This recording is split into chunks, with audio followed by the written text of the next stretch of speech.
ഇത് തികച്ചും അപഹാസ്യമായിപ്പോയി, ആകസ്മികവുമായിപ്പോയി. ഇങ്ങനെയൊരു നിമിഷത്തിന് മുന്നിലേക്ക് ഇറങ്ങിച്ചെല്ലേണ്ടി വരുമെന്ന് വനിതയും തിരുമേനി ഒരിക്കലും കരുതിയതല്ല. നേരിയൊരു പ്രതീക്ഷയോ അതിലും ചെറിയൊരു മുന്നറിയിപ്പോ ഉണ്ടായിരുന്നുവെങ്കിൽ ഇങ്ങനെയൊന്നീ പടിക്കെട്ടിറങ്ങി മുറ്റത്തേക്ക് വരുമായിരുന്നില്ല. പക്ഷേ വന്നല്ലോ.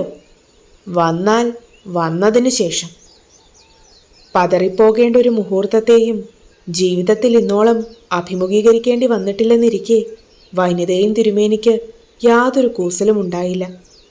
ആ രൗദ്രഭീമൻ അതികായൻ നെഞ്ചുവിരിച്ചു തന്നെ നിന്നു. കണ്ണുകളിൽ ഒരഗ്നികുണ്ഡം, ശരീരമാസകലം കോപക്കല്ലിയുടെ വിറയൽ. വയൽക്കാറ്റ് ചലനം നിലച്ചു നിന്നു.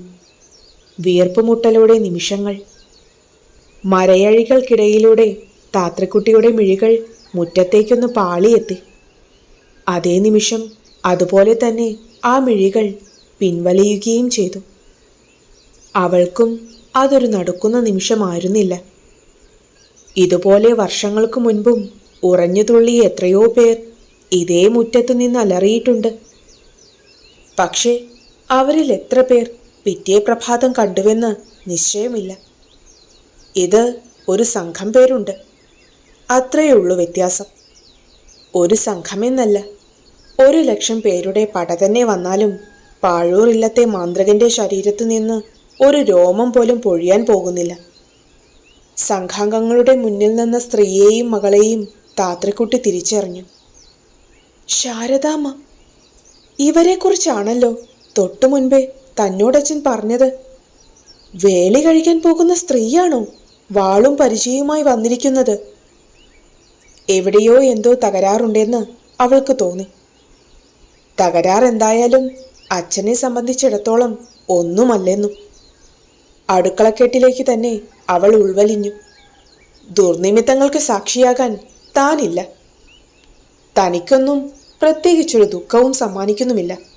അല്ലെങ്കിൽ തന്നെ എടുത്താൽ പൊങ്ങാത്ത ദുരന്തങ്ങളുടെ ഒരു ചുമട്ടുകാരിയാണല്ലോ താൻ.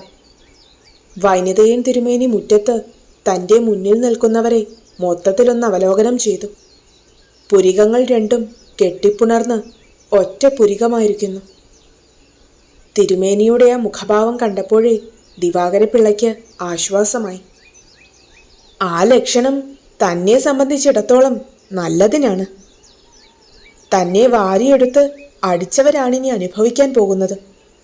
വൈനതയും തിരുമേനിയുടെ പുരികങ്ങൾ എന്നൊക്കെ ഇടഞ്ഞിട്ടുണ്ടോ, ആ കണ്ണുകൾ എപ്പോഴൊക്കെ ഇങ്ങനെ തൊണ്ടിപ്പഴം പോലെ ചുമന്നിട്ടുണ്ടോ, അപ്പോഴൊക്കെ അനർത്ഥങ്ങൾ സംഭവിച്ചിട്ടുണ്ട്.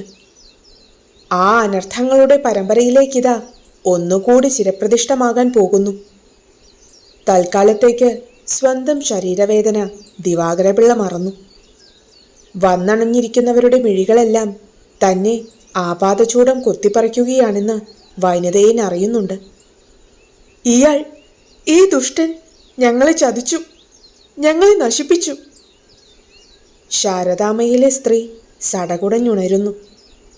വൈനതയൻ അമർത്തിയൊന്നു മൂളി.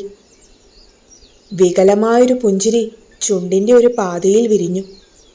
അതിന് ഈ കമ്പിപ്പാരകളുമായി നീ എന്തിനു വന്നു? നശിപ്പിച്ചുവെങ്കിൽ അതിന് പ്രായശ്ചിത്തമാകാം. നമ്പൂതിരി ബാന്ധവം നായർ സ്ത്രീകൾക്ക് എന്നും ഐശ്വര്യം തന്നെയാ. സംശയമുണ്ടോ? ഉണ്ട്. ഇവിടെ ഇവരുടെ കാര്യത്തിൽ ഒരു വിടനേക്കാൾ ഹീനമായ പ്രവൃത്തിയാണ് താൻ ഇവരോട് ചെയ്തത്. മയക്കുപൊടി കൊടുത്ത് മയക്കിയിട്ട് നാട്ടുകാരിൽ ഒരാൾ വിറഞ്ഞു. ബാക്കി കൂടി പറഞ്ഞു പൂർത്തിയാക്കടാ, കേൾക്കാനും സുഖമുണ്ട്. വൈനതയന്റെ ആ അക്ഷോഭ്യതയ്ക്ക് മുന്നിൽ വന്നവർ പകച്ചു നിന്നു. അടിയടാ കള്ളമാന്ത്രികനെ, കൂട്ടത്തിൽ ഒരാൾ ഗർജിച്ചു. വൈനതയും തിരുമേനി ഉറക്കി ഒന്ന് പൊട്ടിച്ചിരിച്ചു. മുറ്റത്തിൻ്റെ മൂലയിൽ ഒരു കുക്കുടം കരഞ്ഞു. നെല്ലിമുകൾ സിദ്ധന്റെ കയ്യിൽ നിന്ന് പൂവന്റെ മേലുള്ള പിടിവിട്ടിരിക്കുന്നു. അയാളുടെ ചുവന്ന വസ്ത്രം വിയർപ്പിൽ നനഞ്ഞു. രക്താഭിഷിക്തമായൊരു മേൽമുണ്ട് പോലെ ആ വസ്ത്രം സിദ്ധന്റെ ശരീരത്തോട് ഒട്ടിപ്പിടിച്ചിരിക്കുന്നു. ഇത്തരമൊരു അട്ടഹാസം അയാൾ ജീവിതത്തിൽ ആദ്യം കേൾക്കുകയാണ്. ഇത്തരമൊരു ആജാനുബാഹുവിനെ ആദ്യം കാണുകയാണ്. വൈനതേയനെ കോഴിയിലേക്ക് ആവാഹിച്ച് കൊന്നുകളയാമെന്ന പ്രതീക്ഷ പടിക്കെട്ടിറങ്ങിയപ്പോഴേ നഷ്ടമായതാണ്. കയറി വന്നതാകട്ടെ സംഘർഷത്തിൻ്റെ മധ്യത്തിലേക്കും. കോഴിയെയും കൊണ്ട് ഒരു മൂലയിലേക്ക് ഒതുങ്ങി നിന്നതിലും കാര്യമുണ്ട്. മിക്കവാറും താൻ വന്ന കാര്യം ഇവർ സാധിക്കും. കമ്പിപ്പാരയുടെയും വടിവാളുകളുടെയും മുന്നിൽ നിലനിൽക്കാൻ പറ്റുന്ന മനുഷ്യമാന്ത്രികരാരുണ്ട്? ആ പയ്യൻ വന്നത് തൻ്റെ യോഗത്തിന് തന്നെയാണെന്ന് സിദ്ധന് തോന്നി. ഈ സംഘർഷത്തെക്കുറിച്ച് അവനറിയില്ല. അവൻ്റെ ആ വീടും പുരയിടവും തനിക്ക് സ്വന്തമാവുകയും ചെയ്യും.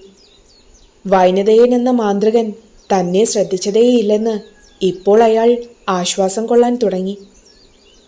ഇവരോട് ന്യായം പറയുന്നതിൽ അർത്ഥമില്ലെന്ന് ആ നിമിഷം ബോധ്യമായി. താൻ അവളുടെ മാനം കെടുത്തിയെങ്കിൽ ആ മാനക്കേട് നീക്കാൻ ഒരുക്കമാണല്ലോ.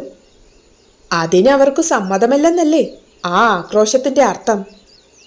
ശാരദാമ്മയുടെ കാര്യമായതുകൊണ്ട് ഞാൻ നിങ്ങൾക്കല്പം ഇളവ് നൽകാം. ഈ സംഭവം മറന്നേക്കാം. മര്യാദയ്ക്ക് മടങ്ങിപ്പോയിക്കൊള്ളുക. ഇല്ലെങ്കിൽ ഓരോരുത്തരും അനുഭവിക്കും. വൈനതയൻ അവസാനത്തെ അസ്ത്രവും പ്രയോഗിച്ചു കഴിഞ്ഞു. അത് നാരായണാസ്ത്രമാണ്. അതുകൊണ്ട് മടങ്ങിയില്ലെങ്കിൽ അടിക്കട ആ ഭ്രാന്തനെ. വീണ്ടും ആക്രോശം. അത് പറഞ്ഞവനെ വൈനതയൻ തീപ്പാറുന്ന കണ്ണുകളോടെ നോക്കി. അടിക്കാൻ പറഞ്ഞതിൽ അയാൾക്ക് കുണ്ഠിതമില്ല. അവൻ ഭ്രാന്തനെന്നു തന്നെ വിളിച്ചിരിക്കുന്നു. വൈനതയൻ തിരുമേനിയുടെ ചുണ്ടുകളിൽ നിന്ന് ഒരു മന്ത്രം ഇറന്നു വീണു. നിമിഷാർദ്ധകാല ദൈർഘ്യം മാത്രം. ആ ചെറുപ്പക്കാരൻ്റെ മുഖമടച്ച് അജ്ഞാതമായൊരു കരത്തിൻ്റെ അടി വീണു. അതേ നിമിഷം അയാൾ നിലത്തുനിന്ന് അസ്ത്രവേഗത്തിൽ മുകളിലേക്ക് ഉയർന്നു. അയാളുടെ നിലവിളിക്കപ്പുറം തിരുമേനിയുടെ പൊട്ടിച്ചിരിയുടെ അലകൾ. സംഘങ്ങൾ ഒരു ചുവട് പിന്നോക്കം വലിഞ്ഞുപോയി. അതിവേഗം മുകളിലേക്ക് പൊങ്ങിയ ആ ചെറുപ്പക്കാരൻ ഇല്ലത്തിൻ്റെ മുറ്റത്തെ കൊന്നത്തെങ്ങോളം ഉയർന്നു. പഴുത്തുനിന്ന ഒരു മടലിൻ്റെ അഗ്രത്ത് പിടുത്തം കിട്ടിയ അയാൾ അവിടെ തൂങ്ങിക്കിടക്കാൻ തുടങ്ങി. പേടിച്ചരണ്ട അയാളുടെ നിലവിളി ഇലമംഗലം ഗ്രാമത്തിലെമ്പാടും കേട്ടിരിക്കണം. നീ അന്തിയാകും വരെ അവിടെ കിടന്നോളൂ. വൈനതയൻ മന്ത്രിച്ചു. ശാരദാമ്മയുടെയും ഇന്ദുവിൻ്റെയും മുഖത്ത് ഭയത്തിൻ്റെ കാളിമ പടർന്നു. പക്ഷേ പിന്മാറാൻ അവർക്ക് മനസ്സില്ലായിരുന്നു. തങ്ങൾ അനുഭവിക്കേണ്ടി വന്ന അപമാനത്തിന് എന്തു വില കൊടുത്തും പ്രതികാരം ചെയ്യാൻ ഉറച്ചു തന്നെയാണ് ഇങ്ങോട്ട് വന്നത്. പണം വാരിക്കൊടുത്തപ്പോൾ ചാടിപ്പുറപ്പെടാൻ എത്രയോ പേർ. വൈനതയൻ തിരുമേനിയെ വ്യക്തമായി അറിയാവുന്നവർ വരെ ശാരദാമ്മയുടെ പണത്തിന് മുന്നിൽ തൻ്റെ ഇടം നടിച്ചു. ഇത്രയും പേർ ഒരുമിച്ച് വന്നിട്ടും ഇയാളോടൊന്നും ചെയ്യാൻ പറ്റുന്നില്ലെന്ന് വന്നാൽ അത് സംഭവിച്ചു കഴിഞ്ഞ അപമാനത്തേക്കാൾ മാനക്കേടാണ്. ശാരദാമ്മ ഒപ്പം നിൽക്കുന്നവരെ കണ്ണുകൾ കൊണ്ട് ആംഗ്യം കാട്ടി. അതേ നേരത്തു തന്നെയാണ് പടിക്കലേക്ക് നോക്കി വൈനതയൻ തിരുമേനി കൈകാട്ടിയതും. മാത്രമല്ല ആരെയോ അടുത്തേക്ക് വിളിക്കും പോലെ ആംഗ്യം കാട്ടുകയും ചെയ്തു. സംഘം അപ്പാടെ അങ്ങോട്ട് തിരിഞ്ഞു നോക്കി. അവരൊന്നാകെ അതേ നിമിഷം പരിഭ്രമിക്കുകയും ചെയ്തു. പടിപ്പുരയിൽ നിന്ന് വൈനതയൻ തിരുമേനി നടന്നു വരുന്നു. അതേ രൗദ്രഭാവമുള്ള കണ്ണുകൾ, അതേ കൂട്ടുപുരികങ്ങൾ. വൈനതയൻ തിരുമേനിയുടെ മറ്റൊരു രൂപം തന്നെ. ആ ക്ഷണം അവർ മുന്നിലേക്കും നോക്കി. ഉണ്ട്, തിരുമേനി മുന്നിൽ നിൽക്കുന്നുണ്ട്. ദിവാകരപിള്ള പിടഞ്ഞെണീറ്റു. അയാളും ഒരേ തിരുമേനിയുടെ 2 രൂപങ്ങൾ കണ്ടിരിക്കുന്നു. 2 തിരുമേനിമാരുടെയും ചുണ്ടിലും എന്തൊക്കെയോ മന്ത്രങ്ങളുടെ ശീലുകളുണ്ട്. വൈനതയൻ തിരുമേനി ഇടതുവശത്തേക്കും വലതുവശത്തേക്കും കൈനീട്ടി വീണ്ടും ആരൊക്കെയോ ക്ഷണിക്കുന്നു. ആ വശങ്ങളിൽ നിന്നും വൈനതയൻ തിരുമേനിമാർ നടന്നെടുക്കുന്നു. സംഘങ്ങൾ വിഹ്വലരായി. തങ്ങൾക്ക് ചുറ്റും ഒരു കോട്ട പോലെ അനേകം വൈനതയൻ തിരുമേനിമാർ വന്നടുത്തുകൊണ്ടിരിക്കുന്നത് കണ്ട് അവർ ഭയന്ന് പരിഭ്രമിച്ചു. ശത്രുവിൻ്റെ വിചിത്ര വ്യൂഹത്തിൽപ്പെട്ട നിസ്സഹായരെ പോലെ അവർ പരസ്പരം നോക്കി. എല്ലാവരും അടിമുടി വിയർക്കാൻ തുടങ്ങി, വിറയ്ക്കാനും. മുകളിൽ ഓലമടലിൻ തുമ്പത്ത് തൂങ്ങിക്കിടക്കുന്ന ചെറുപ്പക്കാരനും ആ ഭീകരരംഗം കാണുന്നുണ്ടായിരുന്നു. നെല്ലിമുകൾ സിദ്ധൻ കിടുകിടെ വിറച്ചു. അയാൾ പടിപ്പുരയിലേക്ക് പിന്നോക്കം ചുവടുകൾ വെച്ചു. ഈ സ്ഥലം തനിക്കൊട്ടും അനുയോജ്യമല്ലെന്ന് വ്യക്തമായി കഴിഞ്ഞു. ശത്രു ഉപദേശിച്ചതുപോലെ വെറും മണ്ടനല്ല. ഇതുവരെ ഒരിടത്തും കേട്ടിട്ട് പോലുമില്ലാത്ത മന്ത്രവിദ്യയാണ് കൺമുന്നിൽ കാണുന്നത്. ഇയാളോട് തൻ്റെ കോഴിത്തലയിലെ വിദ്യ ഇറക്കാൻ തുനിഞ്ഞാൽ ആദ്യം തെറിക്കുന്നത് സ്വന്തം തല തന്നെയായിരിക്കും. രക്ഷപ്പെടണം, എത്രയും വേഗം രക്ഷപ്പെടണം. താൻ കയറി വന്നതും ഇറങ്ങിപ്പോകാൻ തുടങ്ങുന്നതും വൈനതയൻ തിരുമേനി കണ്ടില്ലെന്നാണ് പാവം സിദ്ധൻ കരുതിയത്. അത് മഹാഭാഗ്യമായെന്ന് കരുതുകയും ചെയ്തു. പക്ഷേ സിദ്ധനു തെറ്റി. മുറ്റത്തിൻ്റെ പകുതി വരെ പിന്നോക്കം നടന്ന് പിന്നെ പൊടുന്നനെ പടിപ്പുരയിലേക്ക് ഒരൊറ്റ ഓട്ടമായിരുന്നു അയാൾ. പടിപ്പുരയിൽ നിന്ന് അതിവേഗത്തിൽ പുറത്തേക്കോടാൻ തുനിഞ്ഞ സിദ്ധൻ ആ നിമിഷം ഉൽക്കടമായി നടുങ്ങി പിന്നോക്കം മാറി. പടികൾക്കു താഴെ തന്നെ കാത്തെന്നോണം നിന്നിരുന്ന ഒരു കാളക്കൂറ്റൻ അയാൾക്കു നേരെ കുതിച്ചു ചാടുകയായിരുന്നു. കാളക്കൂറ്റൻ നിന്നതിന് എതിർവശത്തേക്ക് ചാടാനൊരുങ്ങുമ്പോൾ പൊട്ടിമുളച്ചതുപോലെ അവിടെയും അതാ നിൽക്കുന്നു മറ്റൊരു കുറുമ്പൻ. ഹതാശനായ സിദ്ധൻ പിന്നോക്കം നടന്നു തന്നെ വീണ്ടും പാഴൂർ ഇല്ലത്തിൻ്റെ മുറ്റത്തെത്തി. അപ്പോൾ അയാൾ പിന്നെയും വിരണ്ടു. ആ മുറ്റം നിറയെ വൈനതയൻ തിരുമേനിയെ കൊണ്ട് നിറഞ്ഞിരിക്കുന്നു. ഇനി ആർക്കാടാ എന്നെ തല്ലേണ്ടത്? ഇനി ആരാടാ എന്നോട് ചോദിക്കാൻ വരുന്നത്? ഒന്നല്ല, മുറ്റത്തു നിരന്ന 100 വനിതയും തിരുമേനിമാരും ആ ചോദ്യമാണ് ചോദിക്കുന്നത്. ശാരദാമ്മയുടെ സഹോദരന്മാരും വിളറി. ജീവനും കൊണ്ടൊന്ന് രക്ഷപ്പെട്ടാൽ മതിയെന്നേ ഉണ്ടായിരുന്നുള്ളൂ അവർക്ക്. ധൈര്യത്തിൻ്റെ എല്ലാ മൂടുപടങ്ങളും ഇതാ ഈ മണൽമുറ്റത്ത് ഊർന്നു വീണ് പോയിരിക്കുന്നു. ശാരദാമ്മ മുഖം പൊത്തി കരഞ്ഞു. രക്ഷപ്പെടാൻ ഇനി ഒരൊറ്റ മാർഗമേ ഉള്ളൂ. തിരുമേനിയോട് മാപ്പ് ചോദിക്കുക. സംഭവിച്ചത് അനുഭവിച്ചത് സ്വയം സഹിക്കുക. മാപ്പ് ചോദിക്കുക. അവരുടെ മനസ്സ് തിരുമേനി സ്വയം വായിച്ചു. നീ ഇവിടെ നിന്ന് പോയാലും ഉടനെ തിരിച്ചിങ്ങോട്ട് വരും. സ്ഥിരമായി തന്നെ വരും.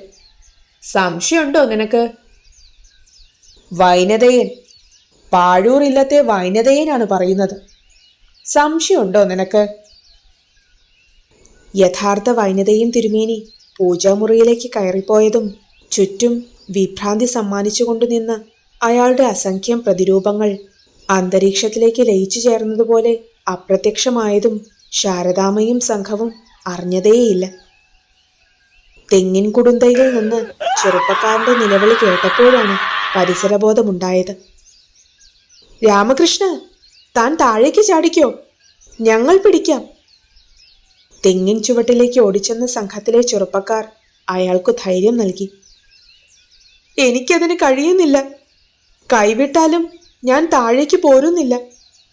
എന്നെ നിങ്ങൾ എങ്ങനെയെങ്കിലും രക്ഷിക്കൂ. അയാൾ കരഞ്ഞു.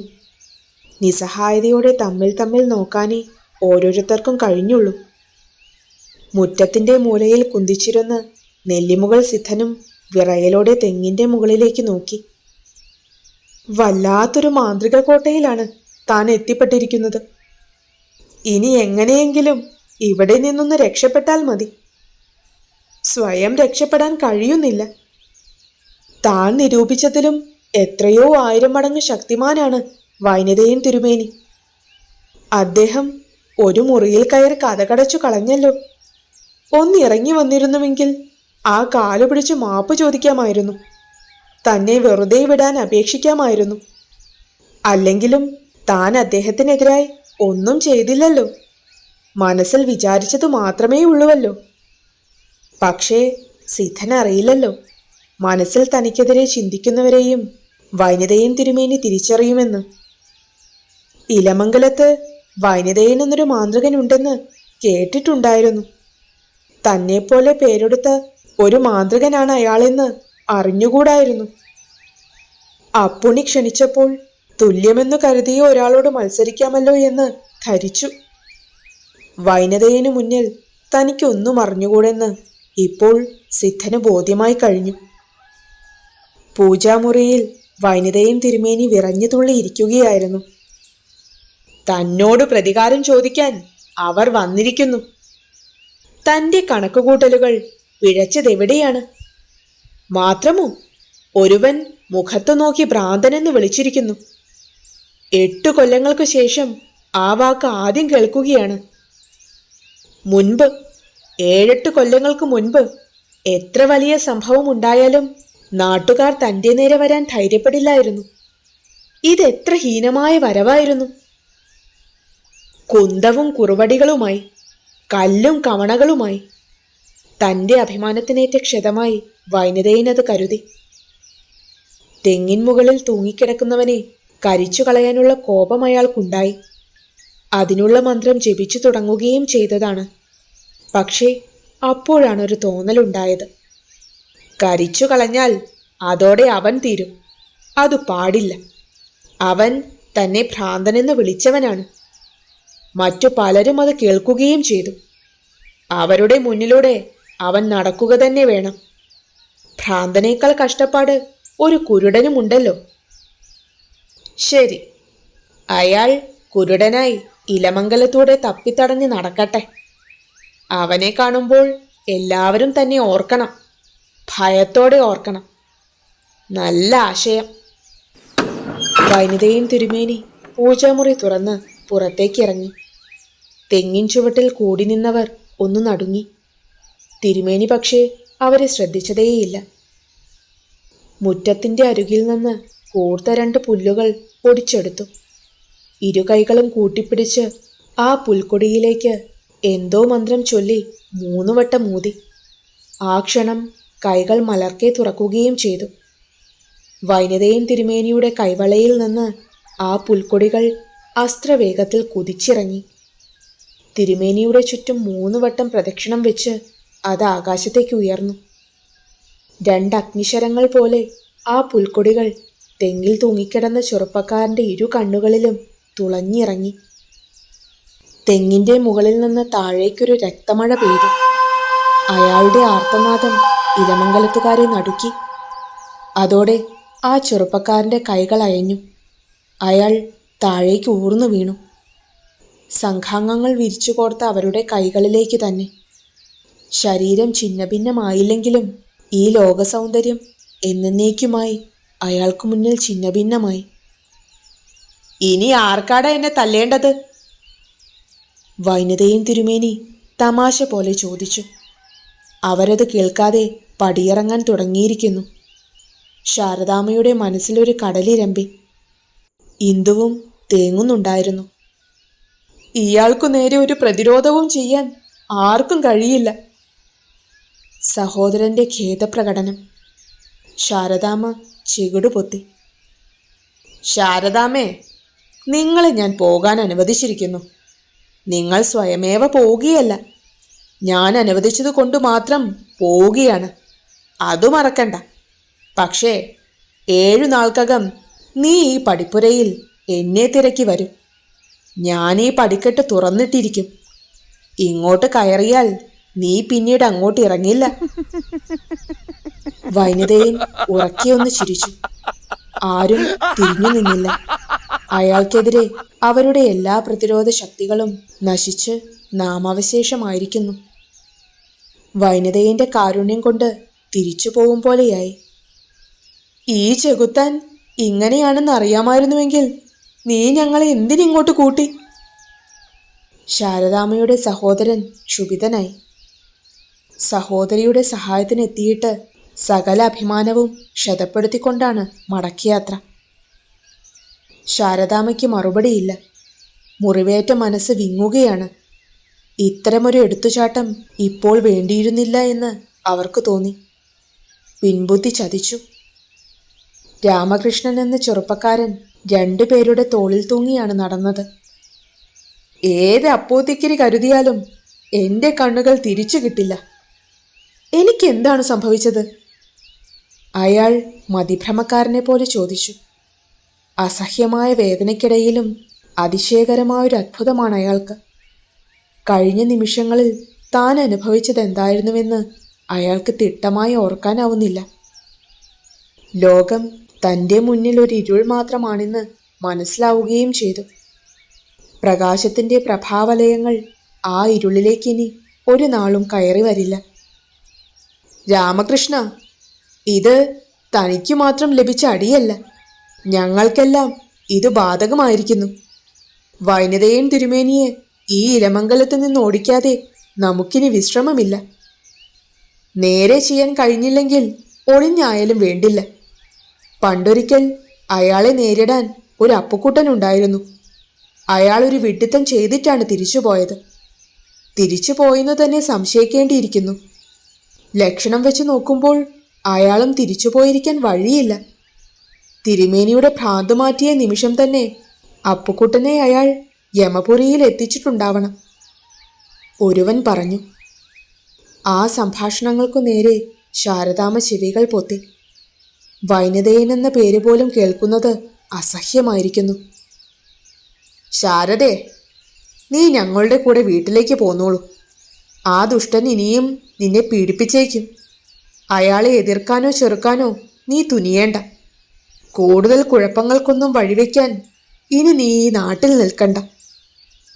ഇനി എന്തു കുഴപ്പമുണ്ടാകാനാ ചേട്ടാ? ഉണ്ടാകരുതാത്തതെല്ലാം ഉണ്ടായി. ഇനി എനിക്ക് എവിടേക്കും പോകണമെന്നില്ല. ആ ദുഷ്ടൻ ഒടുങ്ങുന്നത് കാണാൻ എനിക്കിവിടെ തന്നെ നിൽക്കണം. ശാരദാമ്മയുടെ കണ്ണുകൾ വജ്രക്കണികകൾ പോലെ തിളങ്ങി. എന്തു പറഞ്ഞാലും ശാരദ സ്വീകരിക്കില്ലെന്ന് സഹോദരന്മാർക്ക് ബോധ്യമായി. സാന്ത്വനങ്ങൾ കൊണ്ട് സമാധാനം നൽകാനാവാത്ത മേഖലകളിലേക്ക് അവരുടെ മനസ്സ് വ്യാപിച്ചു കഴിഞ്ഞിരിക്കുന്നു. ആ ഒടിയന്റെ മാന്ത്രിക വലയത്തിൽപ്പെട്ടതിൻ്റെ പരിണത ഫലമാണോ അത്?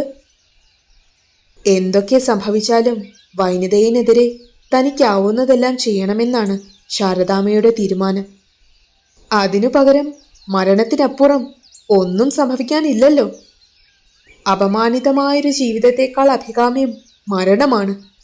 ശത്രുവിനോടുള്ള ഏറ്റുമുട്ടലിലാണ് അത് സംഭവിക്കുകയെന്ന് വച്ചാൽ അതിൻ്റെ ബഹുമാന്യത ഏറെയുമാണ്.